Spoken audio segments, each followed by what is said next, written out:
What's good, everybody? It's your boy O'Shea Duke Jackson, back at it again on the King Gandhi YouTube channel. And you know what? I've been doing a lot of videos about my experience on the continent. I've been here 11 times in the last 3 years. And this time around, I've been stuck here for 6.5 months here in Kampala, Uganda. I operate a studio here, and we do a lot of great things here in this country. And in my information, I thought about a certain topic that would resonate with many people that's in the social media community around the diaspora content. Many of us are Pan-African, right? Or we have those leanings. We're pro-Black. We believe in Black people. We believe in supporting other Blacks, and we believe in getting away from white supremacy. And the best way for us to do that is to go to Africa. And so many of us have seen Wakanda, the Black Panther movie. You've seen a lot of the people talk about it. But what happens when you get here and you think that you're gonna expect one thing and you get another? Now I wanna stop the show. What you experience from tourism companies is a lot different from living here. When you're on a tour with 40 people or 30 people and all of you have the same mindset, it's a different African experience versus you living here and you being the only American or only Black British and seeing how really people feel every day. And what you're gonna find out if you resettle in Nairobi, if you resettle in Dar es Salaam, Lagos, Accra, Johannesburg, that most people are not pro-Black, right? You think America is bad?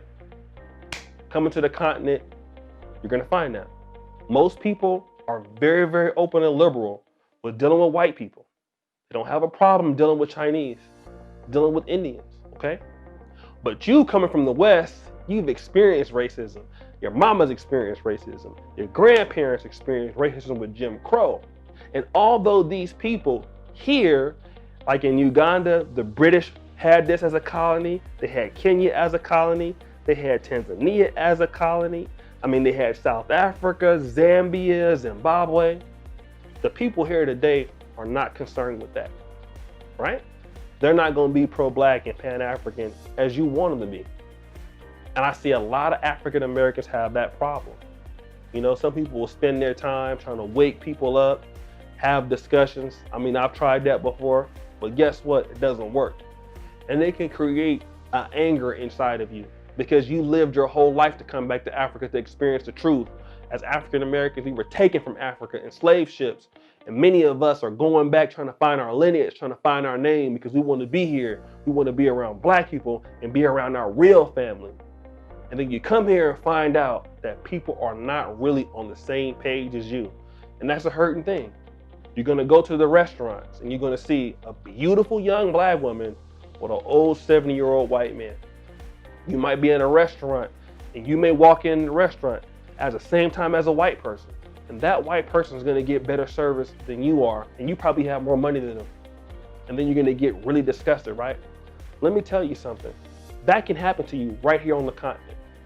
And if that happens to you, don't let that be the reason why you wanna leave, or let that be the reason why you get upset. It happens every day, more than I wanna admit, right? What you should be concerned about are the people that you can work with, all right? Don't get mad because you think you see people selling out or you see people, as you would call it, cooning or buffooning.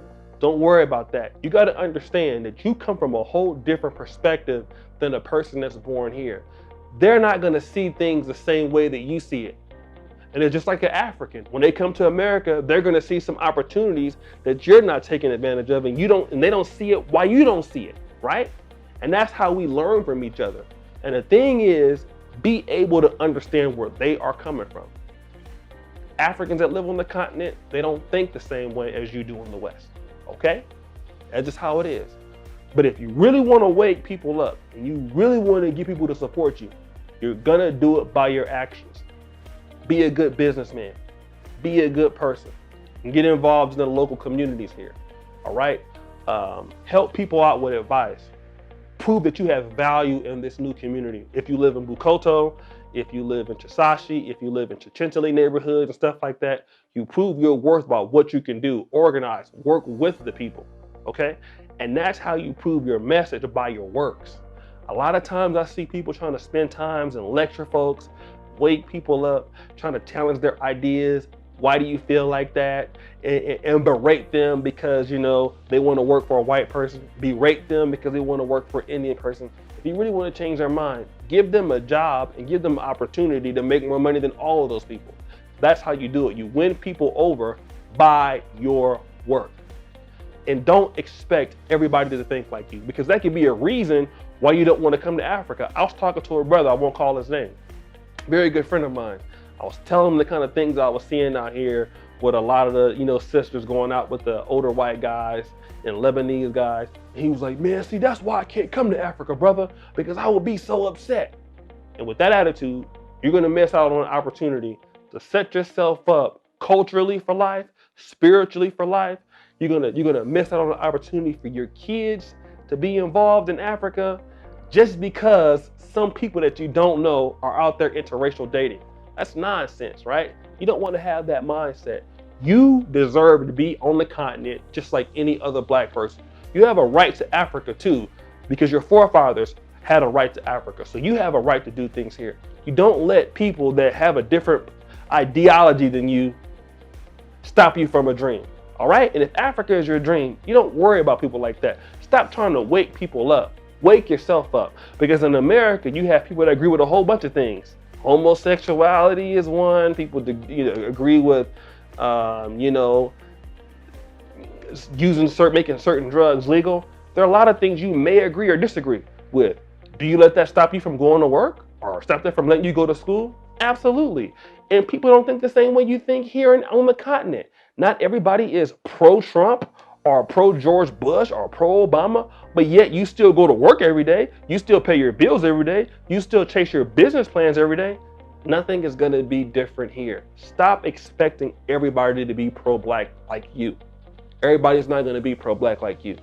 Everybody's not going to be Pan-African or pro-black in the way that I do it. Hell, even pro-blacks in the same community, we're not pro-black or Pan-African like each other, right? We are different. So don't let that stop you from working with a brother. If you want to wake people up to the truth, do it by your works. So that's my time for today. It's your boy O'Shea Duke Jackson. Back at it again. Make sure you subscribe to the Ken Ghana YouTube channel, hit the bell, and always remember, keep it real. Ken Ghana forever. I'm out.